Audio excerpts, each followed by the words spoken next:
This is a Galactic Network podcast.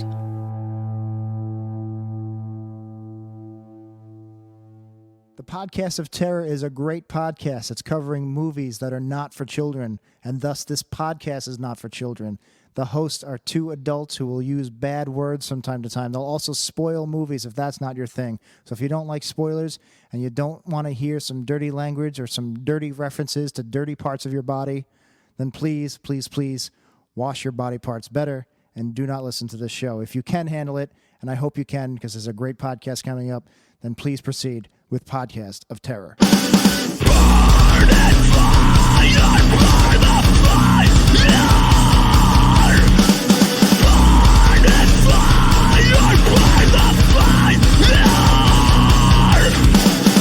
Build up in one ear, and I've run Deborah's through it a couple of times. Yeah, and it hasn't cleared out. I think it just kind of impacted. I don't know what Demorex is. Debrox. Oh, Debrox. Well, let's Google this fucking thing. I'm just gonna start everything. Oh, it's that. Okay, I've used that stuff, and I always feel like I can never get it all out. Yeah, it does the best it can. I mean, you got to sit there and let it eat away at it, like fucking acid in your ear, and it just like it sits there and bubbles. I kind of treat it like I do microwaving popcorn. Okay. Where it's like when the popping starts to slow down and stop for longer periods of time. Yeah, that's when you know that it's done.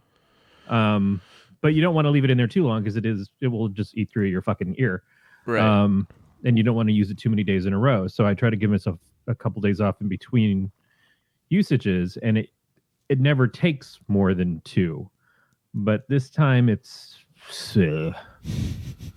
and like I was doing it Saturday night, and after running the little squeeze thing to like get the suction and stuff at it, the little ear goosher.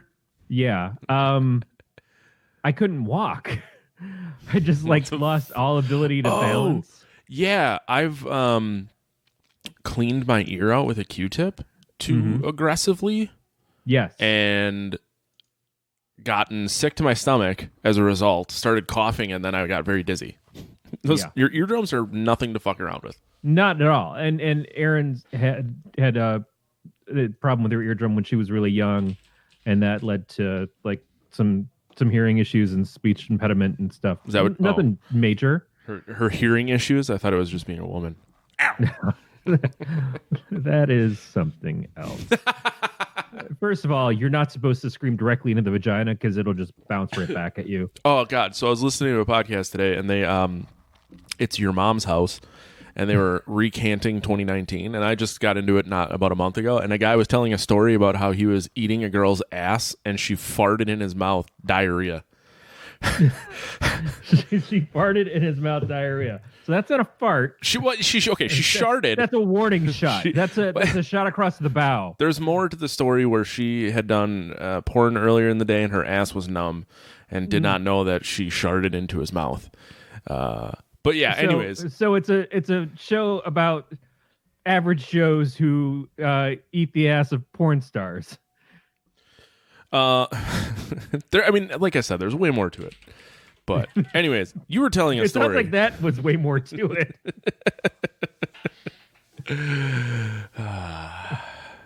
Don't say, oh, and now back to your story, Corey, because I have no story that can follow that. And back to Corey. I mean, I do know, I did meet a guy who, did I tell you this already, who bit off a girl's clitoris?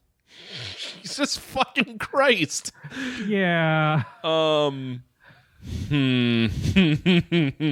one of those things that was kind of like a friend of a friend, and those friends were all talking about it, and it became like the stuff of legends. And then one day you're sitting at that friend's house next to this other person, and you're there for like 10 minutes, and you've got this inkling of something isn't right, and you don't know what it is. And then you turn to that person and say very clearly and with authority, oh, you're the guy who bit up that girl's clit. Yeah. And fuck, was it on purpose? I think it was. I feel like he was, if I remember it correctly, and it's been a long time. This is the hard rockin' 90s. I think it was that he was bored. Oh, Oh, I don't remember exactly. I know that I think she kept kicking him or something, and he was done. I have so many questions.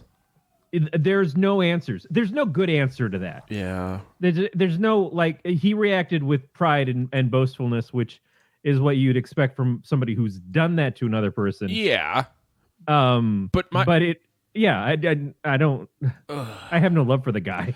No, and obviously I'm not condoning what he did, but it's so my thought was, I'll take you through my thought process here. Initially, I was like, oh, he was probably servicing her snack shack.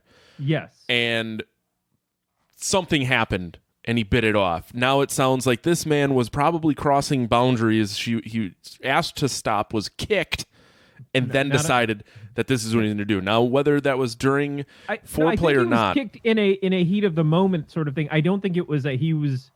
I don't think he was there uninvited.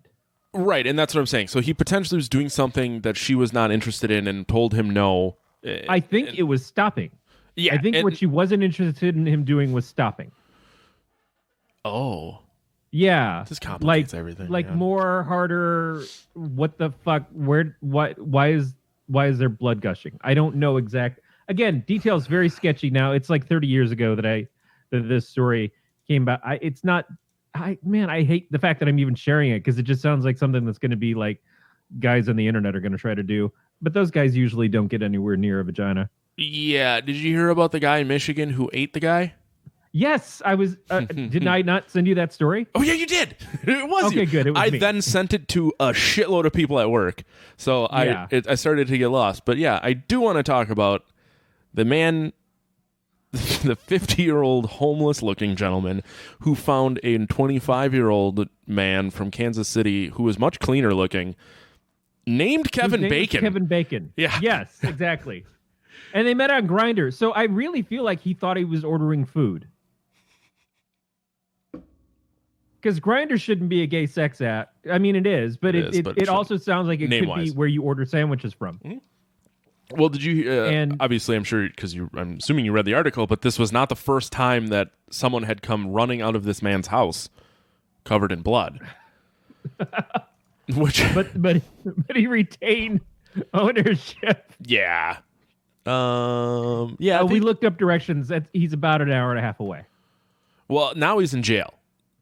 Well, yeah. So he may be closer. Depending on which jail you're going to, I guess. I don't know your jail system in your. I don't know my jail system here yet. I've done work when I was in California at San Quentin. Oh shit. Yeah. Huh. Interesting. So I've got a couple prison stories, but did you drop the soap? No. Why would I drop the soap? That's a you hang on to it to trade that's with. A prophylactic. Yeah, you just got to get the slipperiness going.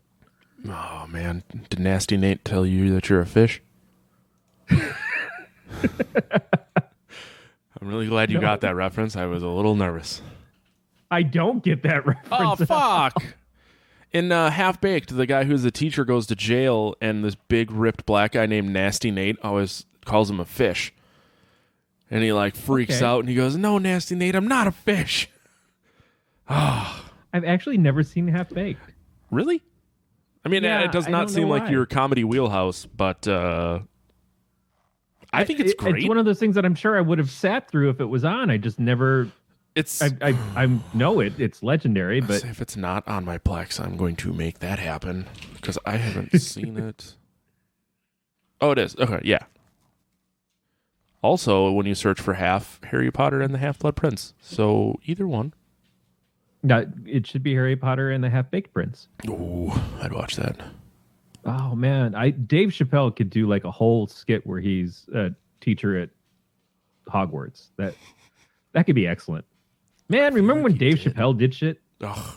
Didn't just show up and guest star when Eddie Murphy was hosting SNL, but actually was making cool comedy and shit. Yeah, I heard Joe Rogan was telling a story where Rogan was doing a show in Denver, and he's like, I got back, and just Dave Chappelle was sitting there, and he's like, hey man, do you mind if I go do 20 minutes? That's fucking Dave Chappelle's life. He's like, I'm going to go to this comics who's sold out an arena, I'll just piggyback on him real quick. No one will mind. Like, wow. And the thing is, nobody would mind. No, not It would at be all. like that you won the fucking lottery of Joe Rogan shows if that was the case. Yeah. That's a life right there. What is the lottery of Joe Rogan shows? I don't know, and I wasn't going to ask because I was very confused. Yeah. You even said it. Those words came out of your mouth. Shit just shoots out of my mouth. Okay, so It should shoot out of someone else. I was at lunch the other day with a couple of guys that I work with, and one of them mentioned the seedy underbelly on Pornhub. And I was like, "Oh God damn it! You've listened to the show." Has he? Yeah, he's okay. Finally, he caught up in the last couple episodes, but it was just like, oh shit, things that I said coming back to haunt me. Yeah, it's fucking pretty bad once in a while. It has happened to me. It took me a while to not listen to the show. Like you set a great example of not paying any fucking attention is what we're doing. Mm-hmm. But I would listen because I wanted to be better. I wanted to figure out what worked, what didn't work. I never did, so I just kind of gave up. The path to success is paved with mediocrity. Yeah. I don't know if someone else said that. If not, trademark me 2020. Word. Yeah. Like there's certain things that I know that we've said that would be a great callback. Mm-hmm. Like the Uber. What did you call it last week? For the morning after Uber ride home, you had some great name for it. Because I've been trying to figure it out, and all I could come up with was Uber Skeets, but that's Uber not Skeets. right. I don't know. Because you ski-daddle. Sure. I don't know. The only thing that I can think of, which I do not believe is true, would be like Uber Plan Boober. Anyways, someone who pays attention to the show, if you could just let me know. If Uber just brought a gyno appointment over to your house the next day, that would be good too. Fuck. Well, I guess on topic, like you could just be a better Uber driver by having Plan B in the car. Like, like water, mint, Plan B pill. But you got to make sure it's quality Plan B. You don't want to get like the Amazon Basics Plan B pill. I fear we're treading on some water we don't want to be doing that on right now. Just with the whole Plan B talk. I don't know. No one probably even listens to this anymore. Yeah, we don't have an A plan. So no, we're always Plan B. We are. And how do you transition that into Taco Bell? So, and which is really funny because that's the exact thing I was thinking about was how to do that. I got a notification on my watch today about Taco Bell's deluxe $7 box, which I think we broke last week already. Yeah, because there are no new items. The double stacked tacos, did we cover those? Yes, we did. I think you talked about them a little bit. Yep, because of the Reaper sauce. Yeah, just still sodium warnings up the wazoo over here on tb.com. That was your Taco Bell Minute. Like, no one even comments on Taco Bell Taco Bell Minute. But I continue to do it because I think it's funny. That's what this show has become. Like, what are our important segments on the show? Like, we skip talking about the movie sometimes. Yep. Well, it depends on how much we like the movie. Like, I liked this one once again, so I feel like we're going to talk about it more. And I think it's similar. Yeah, but I think we both liked Haunt, and then I got some feedback on the Haunt show but then you guys didn't talk about what happened in Haunt. You're like, well, you just watch it. Like, we don't want to spoil all the deaths for you. That's what the show is we spoil shit. Right. It had been a couple weeks since we had seen it, though, and not making excuses. Yeah, that's part of it. So, and it really is kind of like, it takes nothing to just describe how people were killed. But it adds nothing having that description. Like, some things don't have depth. They just have the adventure of watching. And that's the thing. Like, all Haunt really was, and we're talking about Haunt on whatever.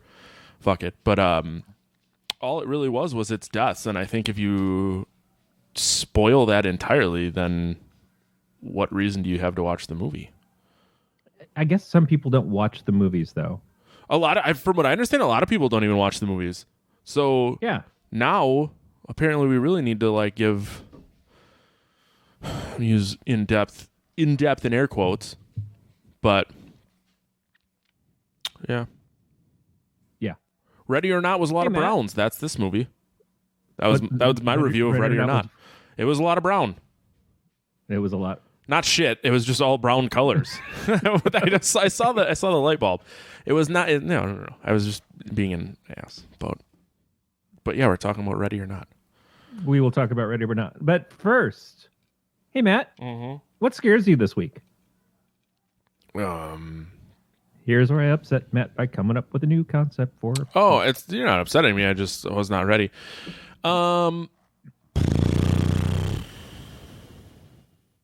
Like, give me anything.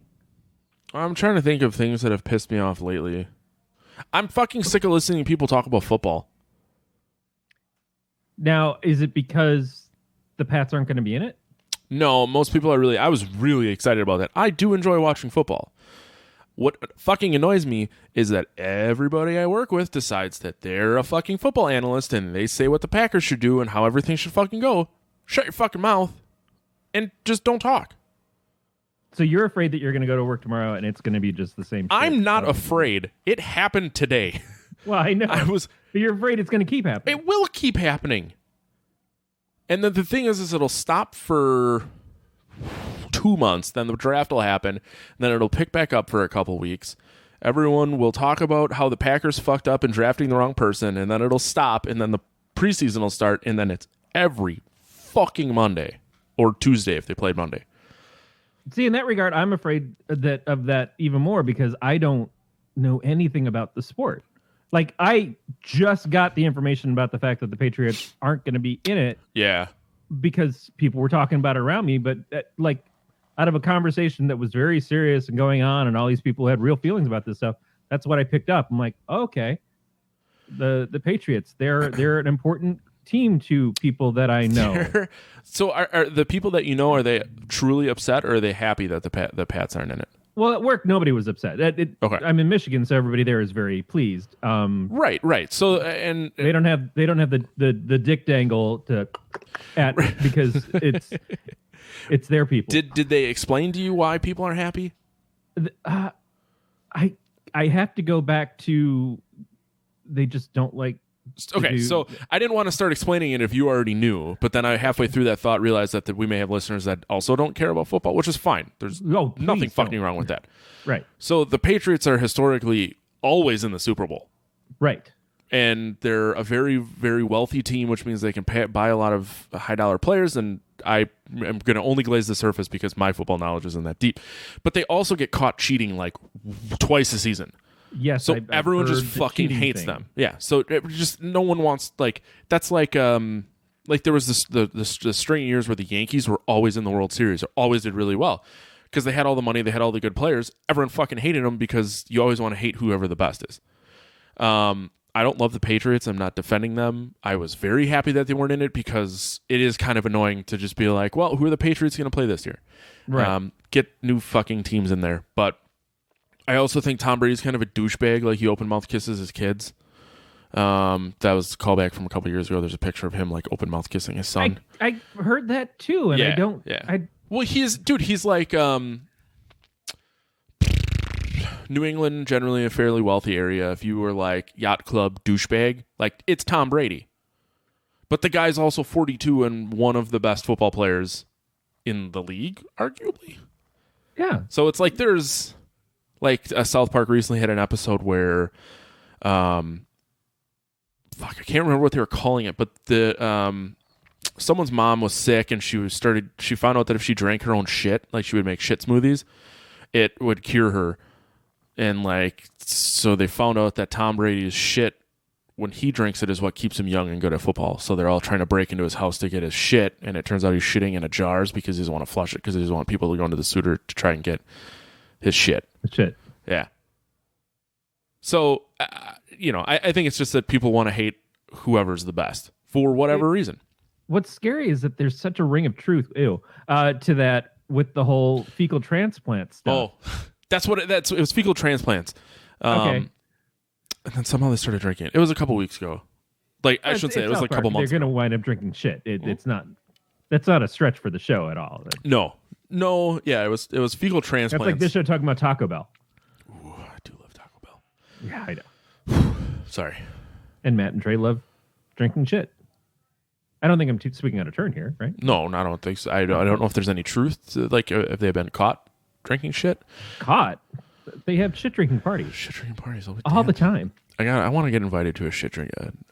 That's the only reason Tom Cruise hasn't sued the shit out of him, literally, for all the Scientology stuff, because he loves those parties. Fuck. Oh wow! They stand him next to the guy who played Squeak in basketball, and fuck yeah, Tom's got some height on him. That if you guys make fun of me 13 or 14 more times, I'm out of here. That line comes up quite a bit. Basketball is just one of the goddamn best movies ever. Yeah. Oh fuck yeah, it's real good. I went to the grocery store after work, and we talked about sloppy joes. I decided I'm going to make sloppy joes when we're done recording this, because I have not had fucking just plain sloppy joes in a very long time.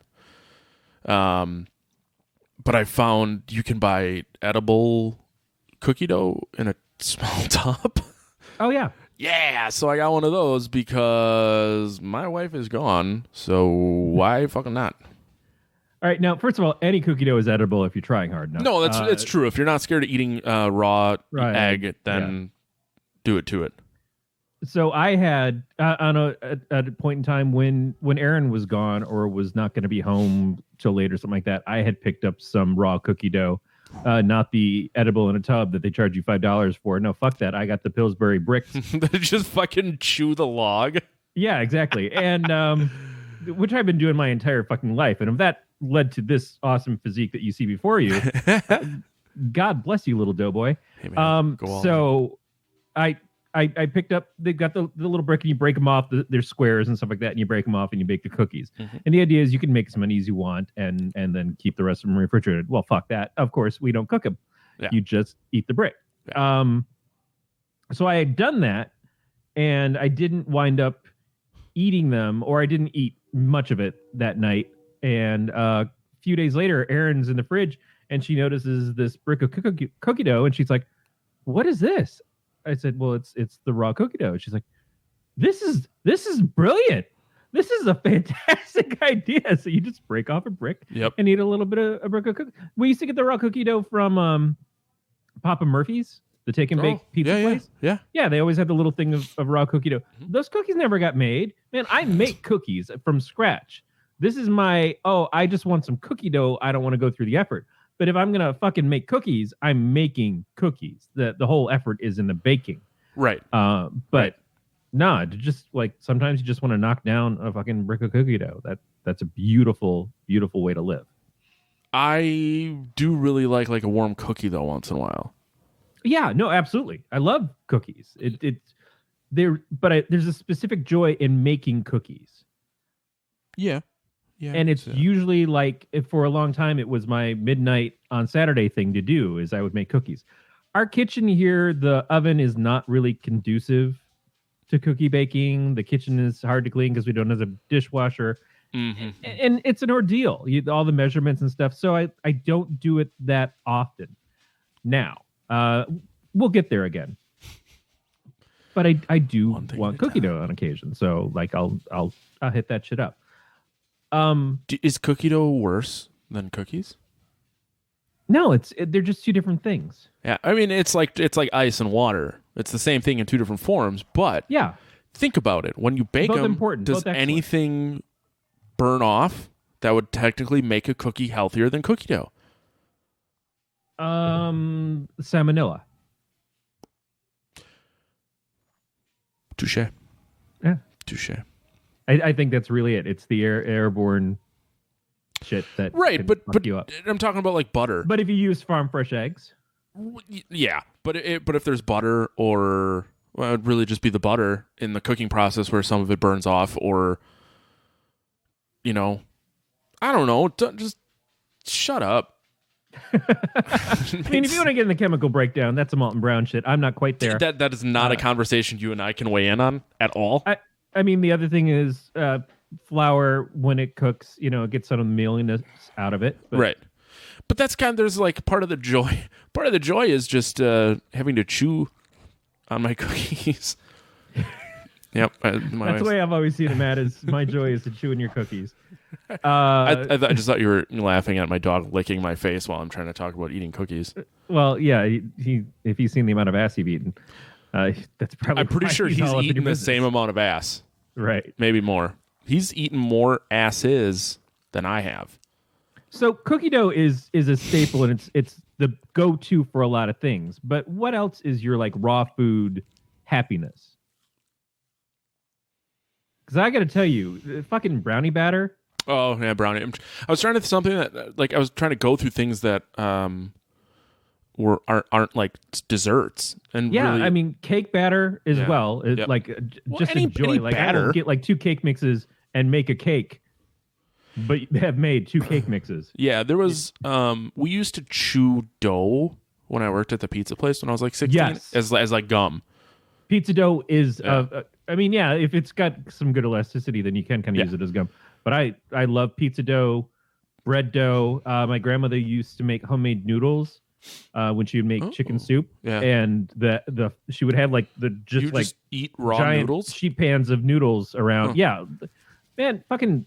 Gluten is a favorite of mine. If I was allergic to gluten, I would be out that fucking window, but hopefully we'd be like 10 stories higher than we are right now. Right. Now, I do want to point out I didn't eat and swallow the pizza dough. It was just a chew and spit type deal. I don't want any text messages from who you real are. Men don't spit. I don't know. Like, I didn't enjoy the taste of raw dough. Oh, I love the taste of raw dough. Man, I feel like maybe I should go eat some raw dough. It's definitely like, again, I'm a doughy person myself, so it's I don't know, it's probably like eating your own flesh or something. Cannibalism. What? It's cannibalism. Yeah, a little bit. I don't care. Whatever you're into. I'm not going to tell you to live your life. I always like the stuff. It's an odd quirk of mine, and I don't celebrate in it the way that I did when I was younger, which is why I'm still alive. Why I don't have a 6-pack of Oompa Loompas rolling me around everywhere. But I do like if there's the opportunity, like again the take and bake pizza. There's that little bit of the pizza before it's cooked on the edge and stuff like that. You just squeeze a little bit of that off. You get some pizza dough there. Hey man, if that's what you're into, I'm not. When I was a kid, we went to a restaurant where they would let the kids make their own pizzas. They'd bring out the tray, the fixings, stuff like that, and you would make them all, and then they would cook them for you. So child labor. Yeah, sort of, but it was for your own enjoyment. You weren't doing it for other people. My favorite part is it's exciting to do someone else's work when you're a child. Yes. Now it's fucking stupid and annoying, and I would like to live on a forever Saturday. It's fantastic until all of a sudden they're like, "Hey, you should read some Mark Twain and learn about whitewashing a fence and realize how it's bullshit that everyone convinces you to do work." Oh yeah, that is what a fucking lark, and also we used to own slaves. So like that is something of our history. Shitty stuff. Thank God for the education of Samuel Clemens. Yeah. So you're afraid of football talk. I shouldn't say I'm afraid of it. It's just very annoying. No, it is. And then we talked about it on here. Yeah, like I said, I don't dislike football. I do enjoy it. I know a little bit, but what you talking about what a football team should do that you like at work on Monday isn't going to make a lick of fucking difference. Yeah, but I have the feeling of that's all conversation. Like most stuff that we talk about, even the stuff that we're sort of authoritative on, right? It's just speculation and conjecture, and it's just to kind of fill the air, just to plug that gap of holes of not talking. Yeah, I mean, yeah, you really just want to impose your opinion on someone. And you want the joy of having a shared experience that you didn't really get to share. You know, it's not like you guys were at the game and you both saw it together. Because even if that's the case, you will still leave it and like talk about, oh, remember this part. Yeah. But then you're doing that at work with people that you don't get to like hang out with on the weekend, or you haven't taken to your sports arena or whatever. And you still have that kind of camaraderie or rivalry, which is itself a kind of camaraderie. Same as watching a movie that someone else has seen and then talking about it on the internet. Right. Or haven't seen, which is, again, really weird. Right. Although at least it's never us not watching the movie. Well, it was that one time for you. Not watching I went back and watched the right one. Well, I know you did. Second time's a charm. I don't think you're a bad person. I just think you're sometimes confused. Mm-hmm. Yeah. Oh, Jesus. Did you find the Lord? No, this will mean abso-fucking-lutely nothing to you. I just saw there's the band Sanction is playing with CU Space Cowboy in Minneapolis. It just popped up on my internet. CU Space Cowboy is a reference to an anime, right? I have no fucking clue, but it is one of the worst band names I've ever heard, and I love that band. It's not a good name. I'm hoping someone knows. Although CU Space Cowboy spells cusp. If they go with a CU, like you were talking about, see you next Tuesday. Why? Which is it's another band. Yeah. Yeah, no, it's YOU.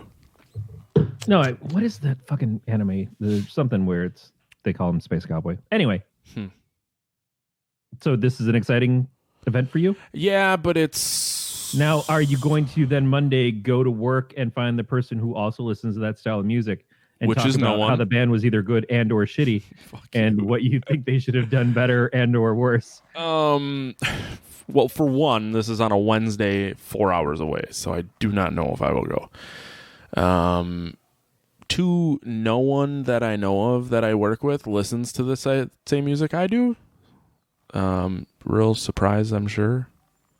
I did get to drop the bomb of knowing cattle decapitation at work the other day with the person who knew immediately who I was talking about. I'm like, oh, shit. Well, this just got too serious then. Well, if you really wanted to swing dick, you could have said that you met someone who toured with them. I was talking about Abiotic and Travis and stuff as well. I didn't realize that he had toured with cattle decapitation. Yeah, they opened for cattle. Cattle decapitation is nowhere near as important to me as Abiotic is because Travis. Yeah. I love that guy. Fucking Travis. Fucking Travis is an awesome dude. Fucking Travis. And I got to describe to him what an omelet is. But I would like a callback from him to say whether or not he tried it. Because he seemed really interested at that lunch.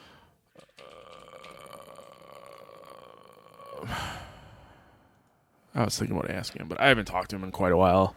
I was supposed to go out to Minneapolis when they played there with Suffocation, and it just didn't pan out. That's too bad.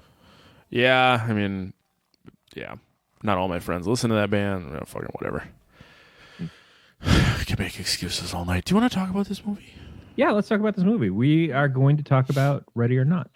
The 2019 Ready or Not, the one that literally just came out. Because They were not ready for us to talk about Ready or Not. Yeah, I don't know what's happening. Every time they hear some sound, they think Alyssa's home, and it's just really been sweet. Oh, that's hard on them.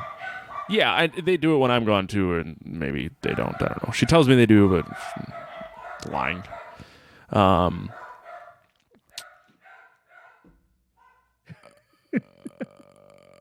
Samara Weaving. I was trying to look up who played Grace, the main lady.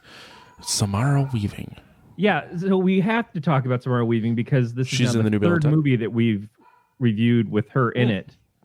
And I'm going to assume that it's the third one that we really liked her in.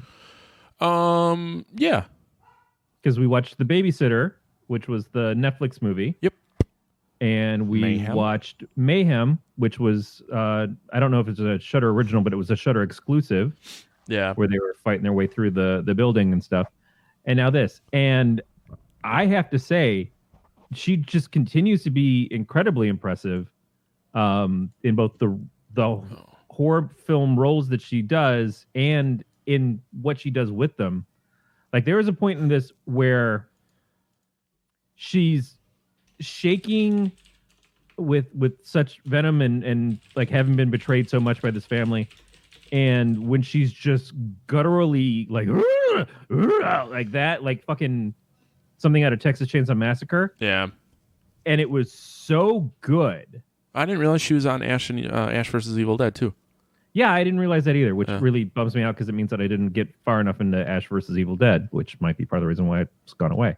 Not like I was the one holdout that was screwed up. They were like, man, if only Corey would watch it, we wouldn't need to cancel say it. they do a horror podcast. So for what it's worth, Ash vs. Evil Dead was always written as like 3 seasons. So they were trying to write a third movie, and it ended up being like 180 pages. So they're like, let's just make it a TV show. Okay. So I think it had a finite amount of time. It wasn't canceled. They ended it, but now they're talking about doing another Evil Dead movie. Yeah, but not with Bruce Campbell. Bruce Campbell said he was open to it, I think. Oh. No. That last I heard was that he was not. Sam Raimi was like, he would like to really do something with Bruce and Ash, but Bruce says he's retired from that character. I can't remember. I know. Fuck, I don't know. Robert Englund said he would do another Freddy. I don't know if that's what I'm thinking of. And that might be. Because this was just recent that Sam was talking about this when he was doing promotion for The Grudge, which apparently it was not done well at all. I will certainly see it, but... Yeah, Aaron's when he dropped, she's like, yeah, it got an F score. Yeah, there was a lot of things said about that movie that I've never heard said about movies before. Somebody said, even the people who fucking hate Star Wars didn't give shit to the movie like this movie has gotten. I'm like, okay. Yeah. She's also in Bill and Ted Face the Music. Yep. As she's playing the daughter. Ted's daughter, yep. I believe. Yep, Ted as Preston. Yep. Tia Preston. She's also in Snake Eyes. Oh no, she's Preston. Then she's Bill S. Preston. Oh yeah. Sorry, I have to say the whole line to know who's who. Yeah, Ted Theodore Logan. Yep, We Are the Wild Stallions. Man, maybe I should watch one of those movies tonight. Sorry, the world is my fucking oyster right now. It's bad because I'll like start doing something and then I'm like, oh, well, maybe I'll just do this instead, and I never like commit to one activity. Is that thing always masturbation? No, I carry that out to fruition. I had said by the end of this, she comes home next Sunday. I think my dick is going to look like a really loose Twizzler. It's real red and just dangling. Maybe more of a pull and peel. Get that limp texture. Yeah. But I'm very, very glad that we are exclusively a red vine family after that. I love pull and peels. That's a texture thing. I don't like the texture of red vines. What's a pull and peel? It's there's like 9 of them bundled together, and you can pull them like one at a time. Oh, that sounds like fun. The 9 makes like a really fat, like it's a little fatter than a red vine. Do Twizzlers do that too? It is Twizzler pull and peel. Okay, yeah. Because I always remember the commercial doing that, and then I don't think I've ever eaten Twizzlers. So yeah, they're fine. And then they got the juice-filled ones. Those are good, too. Oh, God. Yeah. What kind of juice? Like an au jus? Yeah, it's like a savory beef sauce. Twizzler. Stuffed? Are they Twizzlers? Yeah, the filled twists. So I like how we always end up talking about food. No, we're hungry folk. So it's Twizzlers texture, I guess, but it has like the hollowed out middle like a red vine. Okay. Like the fatter end, because the Twizzler is like real thin opening. This one's real fat Which one. We've used red vines for like drinking soda and stuff. Yeah. Straws. Yeah. So this one is filled then with cherry kick or citrus punch. So it'll be it's not these. Red is cherry and yellow is citrus, and it's like kind of like Gusher juice inside. Yeah. But it's like thicker so that if you bite it, it doesn't like just dribble. So you remember the little wax bottles that had like liquid in them? These are fucking so disgusting, but I loved them as a kid. Yeah, I loved them as a kid, but it always weirded me out that the wax just tasted like wax. Because you ever get the wax nose and mustaches? Yeah, those taste like ass. They got a candy taste to them, though. Oh, really? Yeah, the ones that I grew up with had like an actual flavor to the wax. So I'm like, why do you not make a flavor to the wax for these things so they're actually good? But I guess it's so you don't get the kids to eat wax. Right, you just sit and eat wax. In my day, what'd you do on Friday? Ate wax. Odd. That doesn't really feel far away from what I did over the weekend, so maybe we should move on. Ready or not? Ready or not? We're not. No. So it's labeled as a comedy horror thriller, which there wasn't a ton of comedy. There was some funny parts. We will get to those. I think the family, their ineptitude is what makes it funny, and the delivery of everybody was great. Yeah, the fact that like the hired help kept dying, inadvertently, I chuckled. I should point out, my friend JR, whom I fucking hate with every fiber of my being, is the one that recommended this movie, and I don't like that I liked it, because then it means I have to tell him that I liked it, and I have to talk to his stupid fucking mouth, and he's got a real dumb half beard. He's fucking bald. I've never hated someone so much as I hate JR. That's true, and I have heard that he does sexual things to livestock. He does. He puts the bucket and then he fucks a moose. I mean, livestock at first. Then it's just stock, which they then use to fill Twizzlers. I heard he puts frozen hot dogs in his butt. Then he walks around with them in there. But not with mustard, which is really the fucking crime. Yeah. Well, once he ejects, so he cooks them. He puts a frozen hot dog goes in, a cooked hot dog comes out. He does the Winona Ryder ping pong ball trick. With a fucking hot dog. Every third hot dog's a chocolate hot dog. All right. Stop talking about JR's ass. They all go in his footlongs, but they come up chopped up in like Vienna. Like soft serve, like he pinches it off when it comes through. It makes fucking cocktail weenies. We're way too proud of ourselves for this. Oh man, why is JR getting this shit? Because I fucking hate him. Okay. Yeah, I should show you a picture of his face. You'll hate him too. All right. He's actually one of my best friends. We've been really close since high school, so I still fucking hate him though. Yeah. As you should. And I also I'm dying inside knowing that he's going to listen to this and probably laugh at everything we've just said. So that makes it that much better for me. I hope he goes right to the fucking Safeway and gets himself an 8-pack of fucking Oscar Mayer. He's gonna go to the local Quick Trip and get the 30-pack of Fun Dogs. If like this isn't his $1.99. primary Instagram post after this, I don't fucking want to know the guy. He actually has absolutely no social media. Well, because he has no friends. It's true. It's true. I mean, he's married and has children, so he has default friends.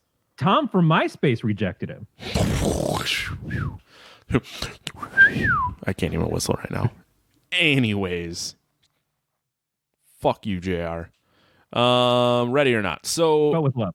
No. So it starts off. It's in. I don't even know. Does it say it's in the 80s? Does it say 1989? I don't know that it is at all because the one guy's playing on his cell phone the whole time. Oh, you mean no. So the beginning of the movie. So 30 years ago. Yeah. So there's this family and they're chasing someone around. Technically, 30 years ago would be 89. Or at this point, it would be 90s. Well, it would have been 89 from when this came out. Right. But yeah, fucking whatever. So there should have been winger posters up. No, yeah, there's striper shirts. And someone's got Motley Crue. There's Gene Simmons is in you see him run through the background. We're kidding. None of that actually happened. So this family's playing. They're chasing someone around, and it hasn't alluded to the fact that it's hide and seek yet. But the girl runs into the son, and she's like, "Oh, you gotta help me get out of here." And then the son, goes, "Oh, they're in here." And then the family's like, "Good." And then 30 years later, this man is marrying this fine piece of ass, Samara Weaving. I'm gonna jerk. She is lovely. No, she's. I think she's absolutely gorgeous. She used to remind me of the oh god, I can't. Wow, it's been a long time since I've watched Community, but she reminded me of. Oh yeah, that blonde chick. Yeah, from Community. Yeah, and this she doesn't it's now she looks very distinctly different, which is good. I'm now comfortable at a point where I'm seeing Samara Weaving as Samara Weaving, as opposed to other actresses that she has some. Well, the more you see her, and obviously the more that helps. So I get it. Yeah, it gives her more agency, I guess. I don't know. Jillian Jacobs. She's so fucking cool. Yeah, Jillian Jacobs. Yep. Jillian Jacobs. I don't know if she's the soft G or hard G. I mean, when I look at her, I'm a hard G. Hard D. I said that for you. Only for you. And for her, I guess. If she takes that. Then she's not going to take that. Anyway, so the guy is marrying Samara Weaving, who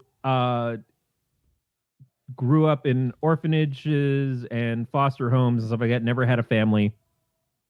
So it's very important to her to get to be a part of his family. He's kind of been away from the family. He's ostracized himself. He's like, he didn't want to be around him and shit for a few years. And so him coming back and doing the wedding with her there at the house is a big deal to the family, and it's a big deal to her.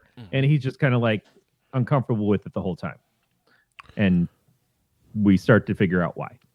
Yeah, so it's alluded to very early that his family is fucking Oprah rich. Yeah. You find out later that they made board games. It wasn't a deck of cards, and then they moved into board games, and then it grew from there. But ceremony takes place. I don't know if anything important really happens other than character development, but they're sitting around a big ass table, and the dad is explaining traditions, and how their family's rich in tradition. And this box comes out, and then it comes all the way around to her, and they basically say, we're going to play a game. We have to play a game. So you pull a card, and that's the game that we're going to play. Yeah, they talk about how the box was won by or given to their patriarch and their family a long time ago, but it came with certain rules. And one of the rules is they have to, anytime someone marries in the family, they have to choose a game from the box. But the person who gave it to them, they forget what they call him, like Mr. Bale or something. Fuck. I'm trying to look. I don't remember. But so they have to do this, and if at times lay bail. So whenever we find out whenever they tried to forgo doing the ritual, it's turned out bad. Yep. For whoever skipped out. Something that I did kind of just remember, I think him and his brother are talking before the ceremony, and the game comes up, and he says, if she pulls the card, are you going to do what you need to do? Right. So that gets whatever. So foreshadowing, but it comes around. Technically, the whole opening scene of the 30 years ago was foreshadowing. Yeah. So she pops her card out, and it just says hide and seek. So she's like, well, whatever. And everybody's still like the husband is ghost white about this. Yeah. And everybody else is like really uncomfortable, but they don't let up of telling her anything about what's going on. It's like, okay, so, you're the one who draws a card. You're the bride. Yep. You have to go hide. Yep. And she's like, so I can't win. And they're like, well, you could just make it through the whole night without getting found. And she's like, fuck that. Because she doesn't want to play hide and seek all night. It's her fucking wedding night. She was already trying to bang her husband on her bed, and then the weird aunt came into the room. Mm-hmm. Oh, I fucking hated that woman. She was creepy. Yeah. Creepy bitch. I mean, she did she fulfilled her purpose in the movie. Absolutely. But yeah, so they're like, well, go hide. And then they start playing this record of a song that's the hide and seek song. That's a real song. It was like an album that you would play if you were like in kindergarten or something like that, and they would put on albums for you to play, like Ring Around the Rosie, and there's a Ring Around the Rosie song. Or if they put on an album for like musical chairs, it would be like in the time, there would be an album to teach kids how to play hide and seek. And then they wouldn't have to worry about counting themselves. The album is kind of doing the counting for you, giving the rules of the play while the first person hides, and it keeps all the other kids entertained while they hide. It seemed authentic to me. It didn't seem like something they made up for the movie, but it's also something that we haven't had a reason to hear or listen to. It probably in our entire lifetimes, like it's not something you'd see around, but I get that it could have been before that. Right. Like in an old phonograph. Yeah, so while the record's playing, the family is arming themselves. Yep. She climbs into a dumbwaiter, which comes back later. Gets sick of it, and this is when shit starts to get real. So the family is spread out around this giant, massive house, trying to figure out trying to find her. She still has no fucking clue. The husband, they told him to stay back. He quickly gets up and like goes through secret passages to try and find her. There's like one of the maids is in a bedroom, and then like the sister runs in there and thinks it's Grace and then fucking shoots her in the head. Shoots her in the head. And then the whole family is pissed at her, and she's like, well, can't this just be our sacrifice? And then it must be the bride! Yeah. And so the tradition and the rules and everything, they do hit some gray areas with the rules as it goes along. But that was one of those things that, no, you can't just have it be anybody. It's got to be the bride that hits the sacrifice. And so also along the path of this is that we are being shown that they are very convinced that they have to do this thing, that all of their lives revolve around the fact that they've got this box, that it came with these penalties of you have to follow these rules. And if you don't, some horrible shit is going to happen to them. Yeah. But it also could be, and it comes up a lot by her, especially like, yeah, but what if this is just bullshit? You know, there are a couple of members who married into the family who got to play different games that were actually games and not like, I'm going to fucking die tonight. Yeah. So it does say like, on the Wikipedia that real? hide and seek is the only one that requires the family to kill the recipient. So there are other games that they could have potentially played knowing that hide and seek is the one where someone dies, and the brother or the other guy that the main Daniel is his name. I don't fucking because all these names. But Daniel basically says later, like, this hasn't happened in 30 years. Right. Obviously. He was But not. there were also people along the way that didn't participate in the ritual and then apparently died horribly, were described that. And they're like, yeah, but didn't they just die in a fire? Like, no, they didn't just fucking die in a fire. That's what they want you to think, but that's not what happened. Right. So we still get an out of, is it real? Is it not? To the family, it's real. And the family, they're fucking dedicated. They're going to do it. Yep. Daniel's the only one who's like not into it, but we also see like his brother, who is the one who saved Daniel in the 30-year flashback, like hid him in a closet to keep him guarded from seeing what was going on with the ritual and stuff like that. We see that he doesn't really relish in doing this. He's just kind of going along with it. And every once in a while you see him like turn her in, but his heart's not in it. You can tell he's just like, fuck it, I don't give a shit. But yeah, when he catches her in the room later on, he's like, yeah, I've got to call them. I'll give you a 10-second head start. He's like, 1 Mississippi, 2 Mississippi, 2.5. And he just like goes. But it also seems like that's his attitude about a lot of things. Yeah. I was trying to follow along with what you were saying with this Wikipedia because I don't want to miss anything. But we've gotten to the point where she now knows that she's being hunted. Yeah. And family is doing this and trying to kill her, but the family is incredibly bad at it. The sister keeps shooting the wrong people. She's high as fuck most of the time. I love that actress. She's on that Winona Earp series on Sci-Fi. She's great, and she was really hilarious in this. Yeah, so I think at this point, Grace gets back to the room that they were originally in where she remembered seeing all the guns. So there's a short montage where she rips her wedding dress and puts comfortable shoes on. And Daniel finds her and tells her like she has to get to the kitchen. He'll work out a way to unlock the door to let her out. Yep, so he goes, because there's a security system that they lock down the house and turn off all the cameras because they have to do it the way that their grandfather did it or some shit. But when it becomes convenient, they're like, yeah, but there were no fucking video cameras at that time. So is it really against the rules? Yeah. So by then, Daniel has broken. Wait, never mind. Wrong brother. Alex is Grace's husband.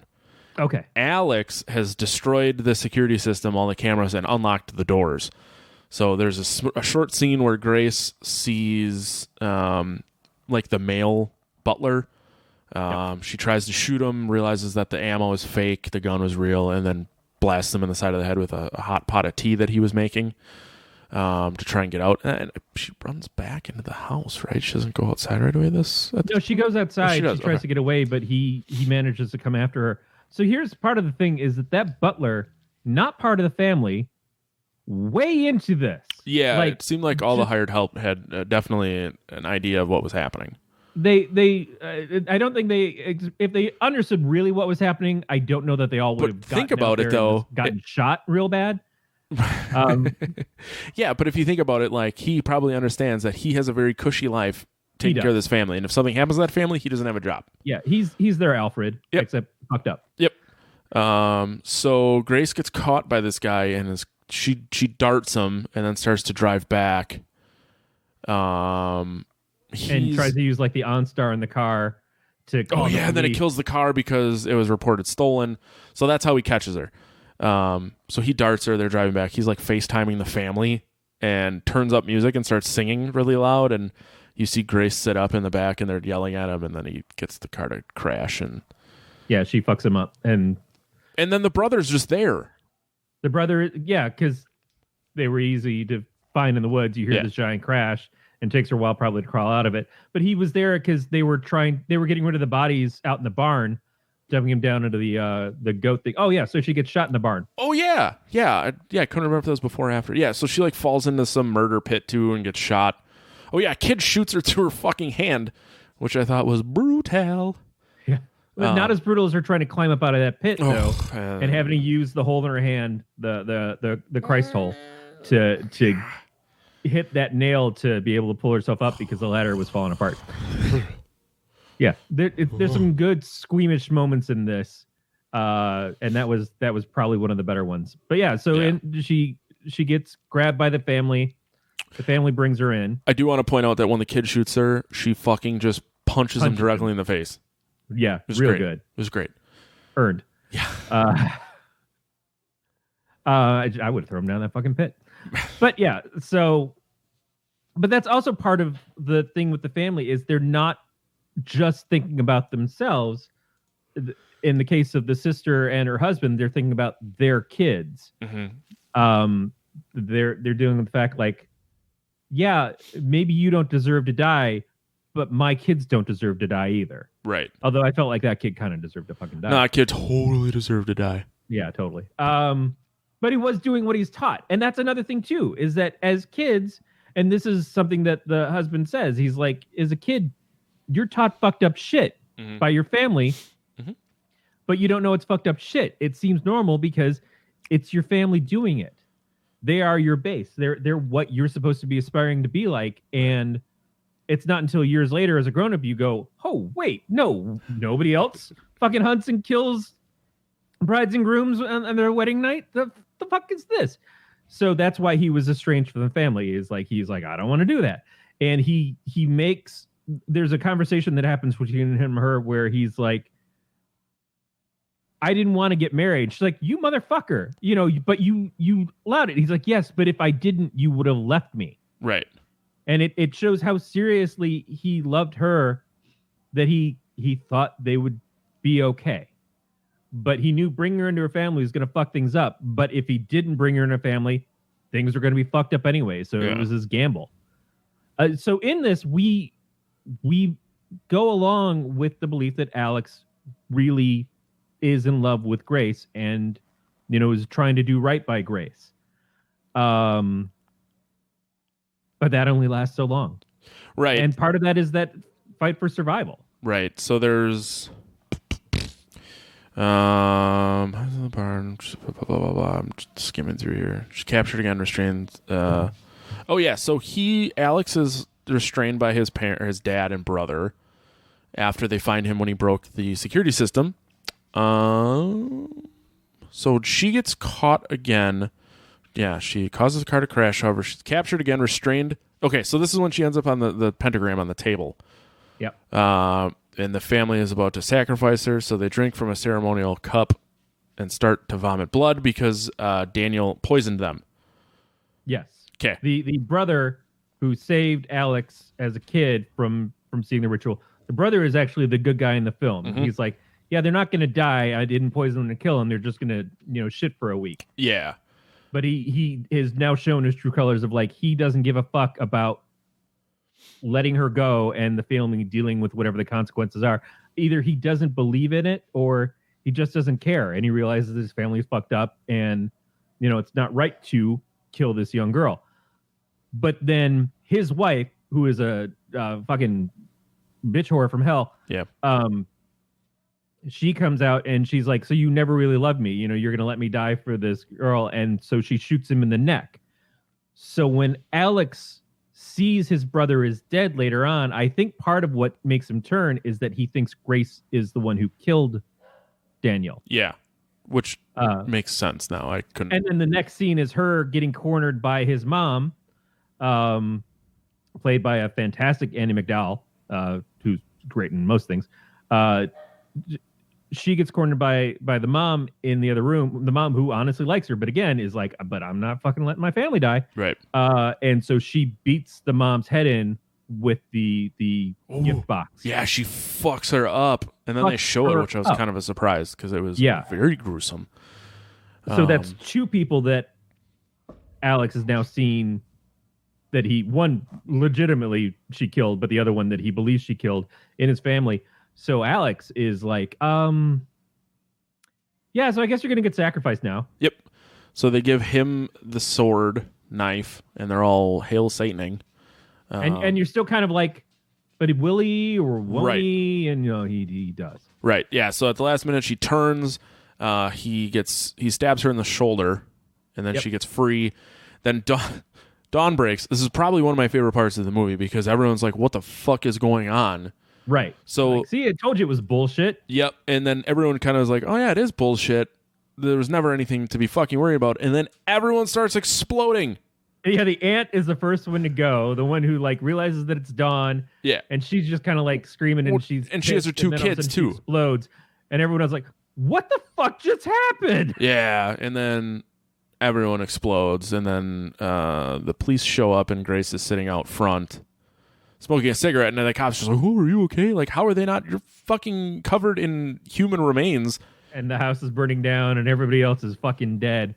Yeah, that's always my question too. Is like, but how does this get explained afterwards? Like, that was my thought. CSIs are good. Yep. That was definitely my thought. It was like, what the fuck? But it leads to a really wonderful ending of her just sitting there like fucking in-laws. Yep. Yeah, I know. I hear you, sister. That's Ready or Not. Yeah, and so we have described the whole thing. Mm-hmm. There's parts we glazed over to the best of our ability, but we are completely underselling it. Because this is just a goddamn fun movie. It's super fun. It was a great movie. I hate JR, but yeah, he really did a good one here. Well, even a broken clock sucks dick 100 times between meals.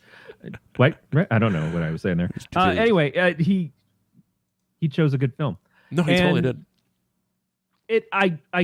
I can't say that it's not a comedy. No, there's definitely comedy elements, but they seemed like very natural, and it didn't seem like it was forced comedy at all. There were no forced lines to try and make it a comedy, which I really did appreciate. Yeah, it's the ultimate sarcasm of certain characters. It's the goofiness of certain characters. It's the ineffectualness of the people trying to kill people, the randomness of the deaths. Also, killing the help made sense because we had to have most of the family be alive to the end. Right. When the family starts dying, things get amped up very quickly because it would have to be her killing them or them killing each other. If they kill each other, that's like a whole in war that's going to happen real quick. Right. They're going to gather and like fuck up whoever did it. If it's her killing them, then she loses the power of being the innocent that's getting chased by someone like her now husband. Which I also love the moment where she like takes off the ring and throws it back to him and says, "I want a divorce." Right before he explodes. Yeah. Because it gives her, it's not just him exploding, it's her having the ability to say, "You motherfucker, I hate your guts." Right. He's like, "We're not going to be able to recover from this, are we?" No. But you know what the best part is she was married to him. She's now the last surviving member of that family. She's fucking rich. She is, as long as someone mailed in the paperwork. Or it looks really... Like it went Times Out recently, too, and I think something about when murder came up, the will got contested. Yeah, there's a whole lot of gray areas. I was making a fucking lot joke, of gray areas. Corey. But I also feel like she doesn't give a shit at that point. No. She's just like, she's had fucking enough. Yes. So marry, fuck, kill.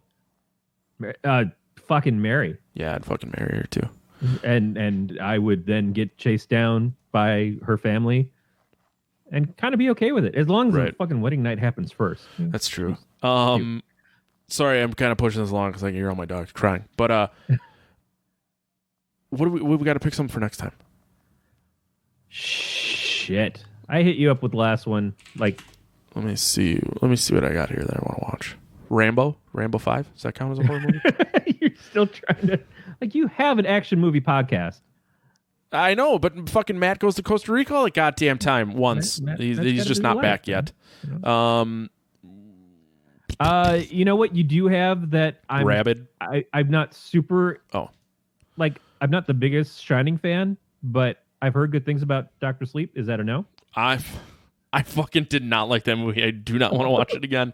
If you do want to talk about it, I'll go based off of what I remember from the first time. No, that's fine. Okay. I haven't seen you outright reject a film before. Dude, it was not good, and it's very long. Okay, then I've got one that I'm going to mention because Aaron keeps bringing it up.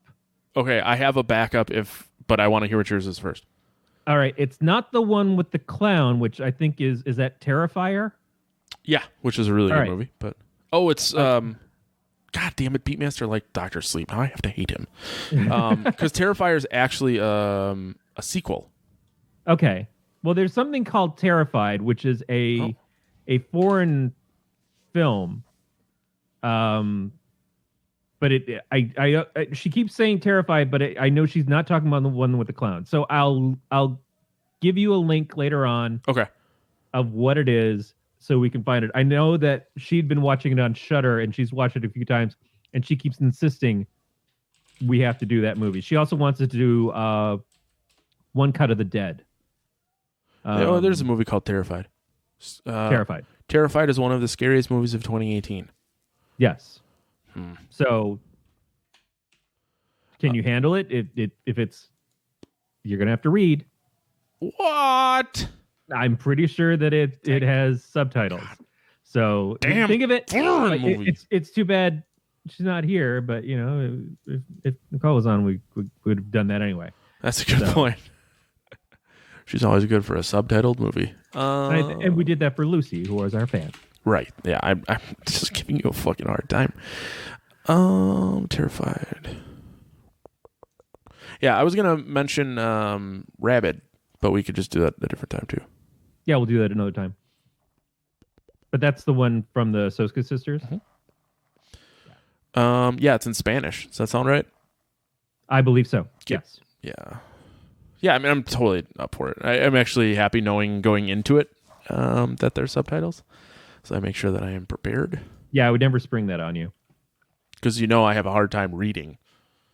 You have a hard time looking at the screen. That's fucking... Yeah, I have to look at the screen to read. Yes. I have a hard time with these things. If you could put the words in front of you on the video game that you're playing or the toilet that you're shitting on. Usually I'm cooking or doing something or... Yeah. Shut up, Corey. If your dog could just belch out the script, that would be fun. If my dog could talk to me, I'd pay a lot more attention. You pay attention to your dogs. You love your dog so much. That's what I'm saying. If my dogs were the ones telling me what was being said, then this would be a whole lot easier because I pay attention to them all the time. Well, there you go. That's your new book idea is horror stories that my dog told me. Huh. I'm into it. I am kind of into it too. Terrified. I'm just adding it. All right. I guess that's going to do it for another episode of the Podcast of Terror. We will talk to you guys next time. Stay scary, everybody. Fuck you, JR.